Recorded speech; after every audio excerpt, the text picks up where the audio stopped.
Buenas noches, ya estamos de vuelta después de los anuncios y continuamos con el programa de este martes de la réplica y seguiremos hablando pues de ese Estatuto de Autonomía de Melilla, de ese 28 aniversario que se celebró ayer lunes, y para ello pues contamos con el presidente de la Ciudad Autónoma de Melilla, con Eduardo de Castro. Hablaremos un poquito de este tema y también de otros asuntos. Primero le saludamos. Muy buenas noches, presidente, gracias Muy buenas por estar noches a con vosotros nosotros aquí en la réplica. Pues comenzando, por supuesto, por ese 28 aniversario del Estatuto de Autonomía de Melilla, de ayer. Primero, pues cómo vivió ese ambiente, ¿no?, de ese acto institucional, bueno, pues que es el último que tiene como presidente a Eduardo de Castro aquí presente. Bueno, pues se vivió, yo siempre vivo las celebraciones que son de celebrar, como dije ayer, con respecto al Estatuto, pues hay que vivirla con alegría y con ánimo, ¿no? Evidentemente, ya vimos la asistencia, o la no asistencia, mejor dicho, de partidos de la Asamblea, concretamente el Partido Popular y Vox. Con respecto al Partido Popular, bueno, que no estuviera el diputado y no estuvieran los dos senadores, pues no deja de ser una ausencia clamorosa y de falta de apoyo. Ellos que se llenan tanto de palabras y de grandilocuencia sobre el estatuto y la importancia de Melilla, es increíble de que no participen en esto y que intenten disfrazar el asunto con otras fiestas como el Día de Melilla. Ya lo dije ayer en el discurso, que no empiece una fiesta con otra. Y recuerdo que este gobierno ha celebrado el 17 de septiembre desde que estamos en el gobierno. No ha habido ni un ápice en ese sentido de negación de esa fecha. Al contrario, lo que se hizo con esa fecha es llevarla a la Plaza de las Culturas, sacarla del contexto donde estaba y unirla al otorgamiento de medalla de la ciudad. Es decir, ha tenido su sitio, como siempre, igual que otras fiestas que son, por llamarlo de alguna manera, históricas, ¿no? Que no lo son. Vamos a ver, el día del 17 de Melilla es un día histórico que viene en los anales de los cronistas de la ciudad, pero se está celebrando no desde siempre, se celebra de la época, creo que de Ignacio Velázquez. Antes no se celebraba, no era fiesta oficial. Entonces, por lo que se refiere al día 13 de marzo, efectivamente es una fiesta muy significativa, que no tiene que ver con la otra es histórica, esta es más, si quieren, política o constitucional, y todas las comunidades lo celebran. No veo por qué, dónde está el inconveniente de que no lo celebremos. Es decir, es una paradoja y es una falta de respeto, no solo al estatuto, sino a lo que representa el estatuto. Y el estatuto representa a los ciudadanos de Melilla, el estatuto representa a una serie lo dije ayer en el discurso, de diputados y senadores del Partido Popular, del Partido Socialista, de la antigua UCD, que hicieron y lucharon durante más de una década y antes de la Constitución, porque tuviéramos una visibilidad y un sitio en la Constitución, porque ellos que parece que la patria es de un partido, ¿no? Mire, España es de todos los españoles, no es patrimonio de nadie. Y precisamente, gracias a esa lucha que se hizo por convertirnos en ciudad autónoma, gracias a eso estamos en la Constitución, y ya dice la Constitución en su articulado que España es un territorio con soberanía propia y no cabe la división, es indisoluble. Es decir, ¿de qué estamos hablando? No engañen a la gente. Mire, han tenido muchos años para hablar del estatuto.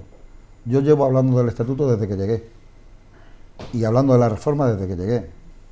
En el 2019 me refería a la transitoria quinta, que está ahí en la Constitución, que no me la he inventado yo, y hay gente que no le gusta, al Partido Socialista, por ejemplo, no le gusta la transitoria quinta, y al PP tampoco le gusta demasiado, lo quieren de otra manera. Pues bueno, esa transitoria, lo dijo ayer, fue gracias a la intervención de un de un diputado que entonces era de UCD, que luego fue ministro del Partido Popular, que es el señor Margallo. El señor Margallo, independientemente de la ideología, hizo su trabajo y lo hizo muy bien, igual que lo hizo el entonces senador Baset y anteriormente, pues bueno, otros que estuvieron, ¿no? Es decir, ha habido mucha gente implicada en esto, ha habido mucho esfuerzo en el camino como para desdeñarlo, como para ningunearlo de una manera tan vergonzante como ha ocurrido o como ocurrió ayer. Si no se está de acuerdo con algo, pues que pongan cuestiones en la mesa. Y luego mezclar, como hay algunos medios que han mezclado, un medio escrito, que mezclan también las fechas y que engañan a la gente. Mire, hoy una editorial, lo voy a decir así de claro, en una editorial del Faro decía que el presidente de Castro, es decir, yo, en el 2021 no cursé invitaciones para el día de la ofrenda floral en Estopiñán. Mentira, sencillamente mienten.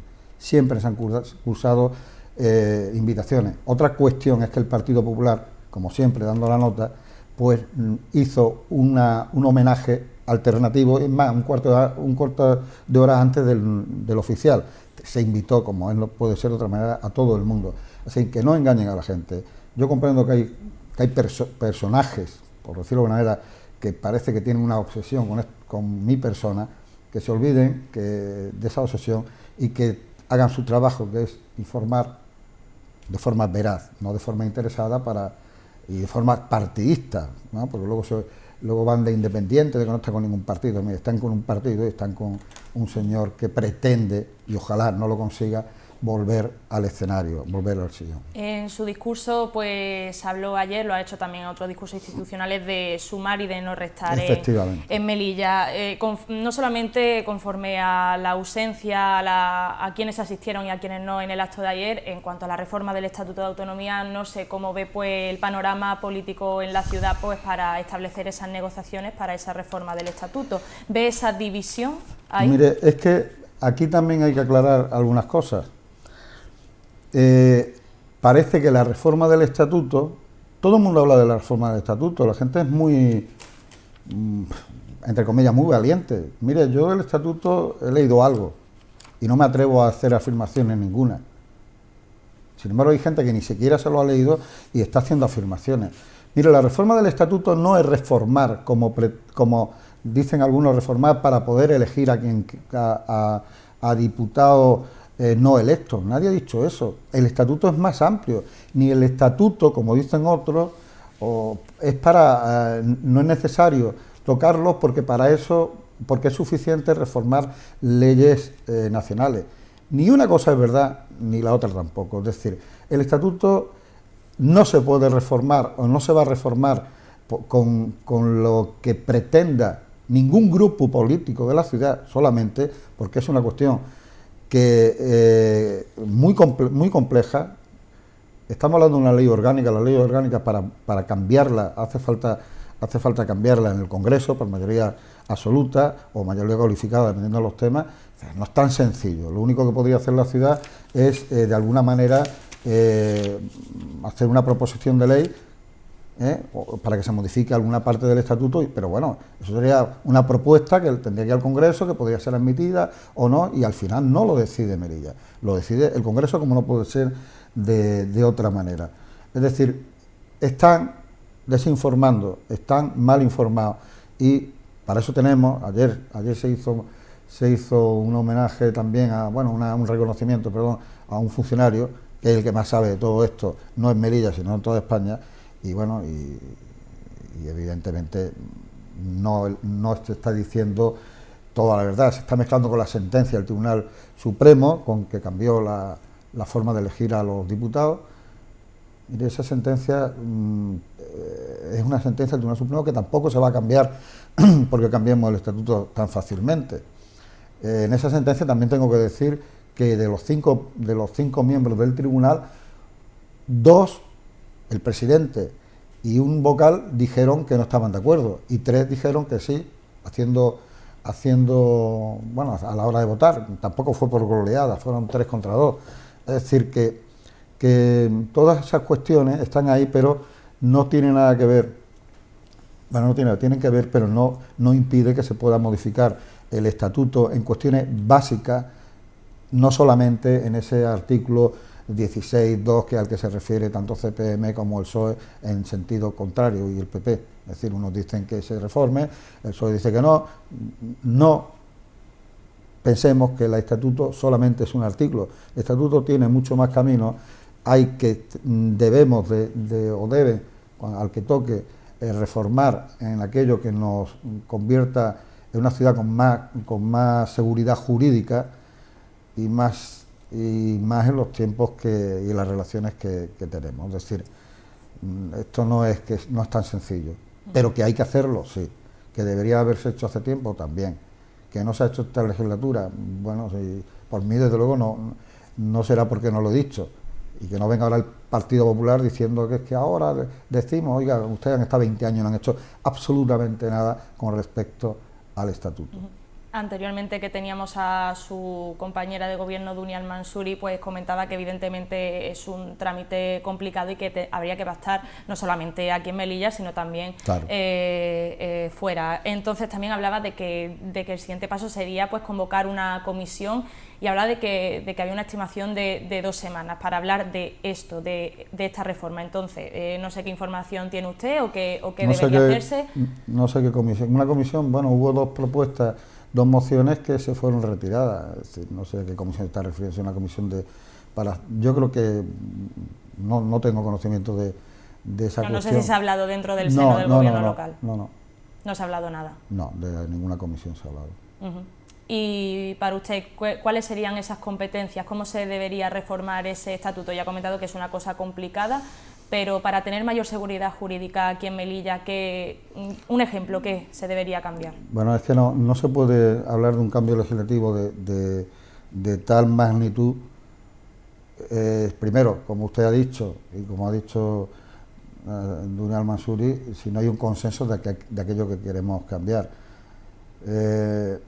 Yo puedo tener una opinión sobre algún matiz, pero como tiene que ser un consenso, yo creo que lo conveniente, ya no va a dar tiempo, lo conveniente es que se hiciera no una comisión, que se hiciera una nueva comisión solo una comisión dentro de la Asamblea, un órgano que se contactara con gente que sabe esto de verdad, que lo expliquen, que se haga pedagogía y que se llame a personas que saben de derecho constitucional y sobre todo del estatuto, y que se fijen por lo menos un punto de partida con una información previa para ver aquello que sería conveniente para que nos dé esa seguridad jurídica. Son matices desde cualquier artículo que se pueda modificar hasta la transitoria quinta. La transitoria quinta es aquella que nos permitiría, ya lo dije ayer, una transitoria que se mete en la Constitución tal y como está, porque Margallo in voce lo dice en último momento, y nunca se ha usado otro mecanismo que fue el 144B, por el cual accedimos al estatuto, o sea, no a un estatuto pleno como otras comunidades, sino a la ciudad autónoma, por el 144B de la Constitución, y no por la transitoria quinta, que está ahí, pero está sin usar, y no la ha puesto este presidente, ni este gobierno, ni el anterior, se puso en la Constitución por los constituyentes, es decir, que no es ninguna tontería, esa es otra vía, no es la única, pero esa es otra vía, es una vía que nos convertiría en comunidad autónoma de verdad, como las demás, pero claro, habrá que medir hasta dónde podemos llegar. Puede ser una reforma de mínimo o una reforma de máximo, pero no lo vamos a decidir en Melilla, lo van a decidir, nosotros podemos proponer, queremos ser X, y en Madrid pues dirán, pues bueno, vamos a ver la X por dónde va. O sea que no es tan sencillo, ni hay que rasgarse las vestiduras, ni hay que tener miedo a la reforma. Lo que hay que buscar es que esa reforma se adecúe a nuestra situación política, nuestra situación geográfica, etcétera, etcétera, etcétera. Quería cambiar un poco de asunto, y ya que entramos en periodo electoral, y aunque ya no se vaya a presentar usted, pero como balance de 4 años y gobernando con 2 partidos, Partido Socialista y Coalición por Melilla, quería preguntarle que cómo ha visto la gestión, y también de cara a la ciudadanía, a la opinión pública, cómo ha visto la gestión pues de este gobierno tripartito, o bueno, con 2 partidos, y usted, ¿y cómo cree que puede quedar tanto Coalición por Melilla como PSOE en las siguientes elecciones, después con la experiencia de 4 años de gobierno local y en coalición? Han sido 4 años muy, muy difíciles. Le puedo asegurar que siempre hay luces y siempre hay sombras, siempre hay aciertos y siempre hay fallos, pero en términos generales, salvo algunas excepciones que ya no están en el gobierno, los diputados del gobierno se han esforzado en todo lo que ha sido posible por trabajar. Han hecho en general un trabajo bueno, un trabajo duro, contra muchas adversidades y por lo que me toca a mí, pues también he trabajado duramente en todo lo que se puede, y no nos olvidemos que aparte de esa sentencia, que evidentemente fue un varapalo para este gobierno y concretamente para mí, porque yo había diseñado, había conseguido una estructura de gobierno que no es la que tenemos ahora, para mí era mejor la que se había conseguido antes de la sentencia. No es fácil, y no es fácil también porque nos estamos olvidando de que tuvimos que afrontar, como el resto del mundo, una pandemia, y gestionar una pandemia con decretos, con estado de alarma, eso no es nada sencillo, y menos para gentes que veníamos, que nunca habíamos gobernado, pues la gestionamos, y fue muy difícil, muchos decretos, muchas normas, con mucho cuidado por muchas historias que salían, entonces teníamos que hacerlo, y lo hicimos, yo creo que lo hicimos bastante bien, y además de todo eso, teniendo en contra a un partido popular, y no más que el Partido Popular, sino un imbrodismo que desde el minuto uno ha estado denostando, atacando en la prensa, en los juzgados, es decir, sin dar tregua, dando lecciones de no sé qué, después de 20 años haciendo barbaridades como ópera, como Tosca, como cuestiones que están ahí en la hemeroteca. Y bueno, mire, es muy difícil hacer las cosas así, pero aún así se han hecho, aún así este presidente va a llegar al final de la legislatura, y este presidente va a su casa porque este presidente no es como el anterior, que parece que no puede vivir si no tiene un sillón, una escolta, un coche oficial y mucho dinero para gastarse en vinos, en fiestas y tal. €500.000 en la última legislatura se gastó el señor Imbroda. Ya lo dije el otro día en el pleno de debate, en 3 años, 2 millones y pico de euros en gastos innecesarios, de representación, algunos son necesarios, pero no todos, y la verdad de que no, y eso de que no son todos, es que yo me gasté 600 y pico mil euros en lo que era necesario, lo demás entiendo que era innecesario, y parece que se premia el gasto, se premia el clientelismo, y eso no es bueno para esta ciudad. Mire, para esta ciudad si quiere avanzar, si quiere tener futuro, es preciso que haya personajes que salgan de una vez por todas de la política. Personajes que llevan toda la vida. Tiene que haber gente nueva en los distintos partidos, entre ellos el Partido Popular.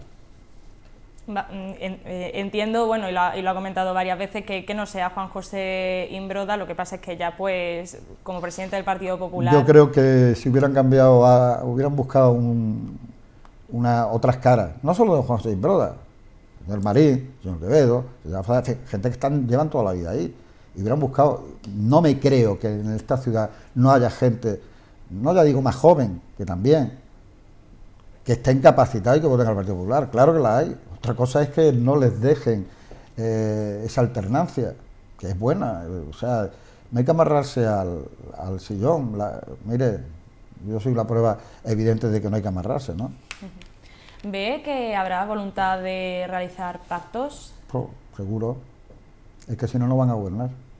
¿Pero lo ve complicado o lo ve...? Mire, yo lo veo muy complicado, y le voy a decir una cosa, a mí ya no me extraña nada en esta ciudad. Y lo voy a decir más claro, aquí podríamos ver desde un partido que gobierna, vamos a ver, cuando se celebra la elección a los 20 días tiene que estar conformado el nuevo gobierno, no el nuevo gobierno, el presidente tiene que estar nombrado. Si no se llega a un acuerdo, porque no hay, las mayorías no se ponen de acuerdo, entonces sería la lista más votada. Y la lista más votada va a ser o la del PP o la de CPM, no hay otra. Entonces, dependiendo cuál sea, pues veremos a ver lo que hacen. Y si vemos que no pueden hacer nada, pues a lo mejor nos llevamos sorpresa una alianza entre el PP y CPM. y el PP entonces dirá que es que era necesario por el bien de la ciudad. Entonces desaparecerá la crítica de juntarse con CPM, del miedo al moro, para hablar en plata. A mí me acusan de que estoy gobernando con CPM y con el PSOE, y si lo hacen ellos, pues bueno, pues si lo hacen, pues lo harán y punto, entonces ya se acaba, ya no habrá problema. O sea, puede pasar de todo, de que no den los números, de que haya la lista más votada, se atreva, aún sin tener mayoría, a gobernar. Yo doy la opinión que algunos se atrevería, pero que fácil no va a ser. Y espero, y lo digo claramente, espero que no.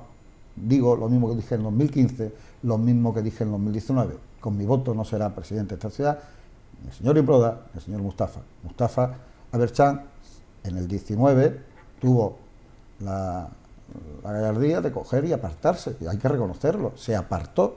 El señor Imbroda no se apartó y se le pidió que se apartara desde instancias superiores. Es decir, eso de que traidor y tal, no, mire, a él le dijeron que se apartara para poder hacer el pacto con el PP. Y yo dije que yo no iba a hacer presidente ni a Imbroda ni a Aberchán, y cumplí mi palabra. Eso fue la campaña fue en ese sentido, y los partidos políticos, los ciudadanos de entonces, que no tiene nada que ver con lo que hay ahora, con la pantomima que hay ahora, dijeron que se iba, y dijeron que se tenía que apartar, y no se apartó. Para ir concluyendo, también quería preguntar pues por esa carta que le remitió ya el presidente del gobierno, Pedro Sánchez, ya lo comentó y ya se hizo pública pues eso, que hablaba de eso, de compartir y animar pues ese interés de Melilla pues para formar parte, un poco más parte de las instituciones europeas, y hablando del Comité de las Regiones. Pero también preguntar si tiene algún papel aquí el PSOE a nivel local, porque aquí no parece que no se le ha visto, y al final pues el presidente Sánchez, pues ahí pertenecen a la misma formación. Quería preguntarle entonces, pues dentro del seno del gobierno local, debido a esta carta que le mandó usted y después que le respondió el presidente Sánchez, ¿tiene algún papel el PSOE aquí para este objetivo de tener representatividad en la institución europea? Yo creo que el PSOE de aquí no puede no estar de acuerdo con el PSOE de Madrid. Creo que están en la misma línea. Mire, la cuestión del Comité de Regiones, que asombrosamente ahora el PP también se acuerda, y vino el eurodiputado a decir que seguía, que decía, recojo la idea del señor Imbroda de que es necesario estar en el Comité de Regiones, cuando el señor Imbroda en agosto decía que eso no valía para nada, que era una chorrada, bueno, las palabras que él usa, ¿no? Una chorrada, una pantomima. Pues mire, el Comité de Regiones, que era un órgano que no era un órgano ejecutivo, que no valía. Este señor no se ha enterado de que aparte del órgano ejecutivo hay órganos consultivos. El Congreso de los Diputados y el Senado son órganos ejecutivos, no, son órganos legislativos. El ejecutivo es el gobierno. Entonces, el Comité de Regiones es un órgano importantísimo. Después de Maastricht se hace el Comité de Regiones para que las regiones, no solo los estados, sino las regiones y las entidades locales estuvieran representadas en la Unión Europea. Cualquier decisión que tome el Ejecutivo Europeo tiene que pasar por el Comité. Fíjese si es importante que esté Melilla ahí. Pues nadie se ha ocupado de eso. Y yo estoy, desde diciembre del 19, que pedí el primer informe, no he parado de hablar del Comité de Regiones y de materializarlo en las visitas a Bruselas y en las reuniones con gentes del Comité de Regiones. Recuerden en el final de agosto que vinieron 3 miembros del Comité de Regiones del partido de Eurorenew, que es el que sostiene a Ciudadanos, curioso, ¿verdad?, que me llamó, y del PSOE vino también la diputada, y del PP no vino nadie porque no quisieron, porque estaban invitados, porque yo vuelvo a decir, hay cuestiones que son cuestiones de ciudad, que son cuestiones que no tienen que tener color político, y en ese viaje el presidente del Comité de Eurorenew invitó a miembros del Partido Popular, del Grupo Popular Europeo, que podían haber venido un inglés, un inglés no, ya no está, un francés, un alemán, o un español, y no vinieron. Vino una del Partido Socialista Alemán, una miembro del Partido Socialista Alemán con responsabilidad en el Comité de Regiones, vino el presidente del Comité de Regiones para el Eurorenew y vino un belga. O sea que algo hemos hecho. y 3 veces en 3 plenos, no se hacen plenos todos los días en el Comité de Regiones, se ha nombrado Melilla, se ha proyectado Melilla, se ha oído el nombre de Melilla, y yo mismo he participado en un pleno previo al pleno del Comité de Regiones con un montón de países, hablando de Melilla y diciendo el por qué era necesario. Y entonces, bueno, menos palabras y más acciones, porque mire, las cartas a los Reyes Magos están muy bien, pero luego hace falta que el Rey Mago te traiga el regalo. Y hasta ahora el Partido Popular, y me refiero al Partido Popular porque es el que ha estado en el gobierno en esta ciudad 20 años, no ha hecho nada por el Comité de Regiones, y además ha dicho que eso no vale para nada. Pues sí, vale para mucho, y yo espero que los que vengan recojan el testigo y sigan para adelante con el Comité de Regiones, igual que lo he intentado yo, e igual que va a salir lo de la sede en Bruselas, esperando que se determine fecha por parte del Ministerio para firmar el protocolo que ya se ha enviado. Y agradecer a Pedro Sánchez, porque no puede ser de otra manera, la respuesta que dio a mi carta. No es baladí que un presidente de gobierno se llame Pedro Sánchez o se llame como se llame, conteste en este caso al presidente de la ciudad autónoma diciendo que le parece muy bien, y es más, diciendo que las alternativas que se da en esa carta, que le parecía muy acertada. Yo creo que es de agradecer y espero que el próximo presidente, el que sea, continúe esa senda. No tenemos más tiempo, quedan algunas preguntas en el tintero, pero muchísimas gracias, presidente, por estar siempre aquí en la réplica esta noche. Y también nos despedimos ya porque concluimos el programa. Muchísimas gracias, les esperamos el jueves con la tertulia. Muy buenas noches.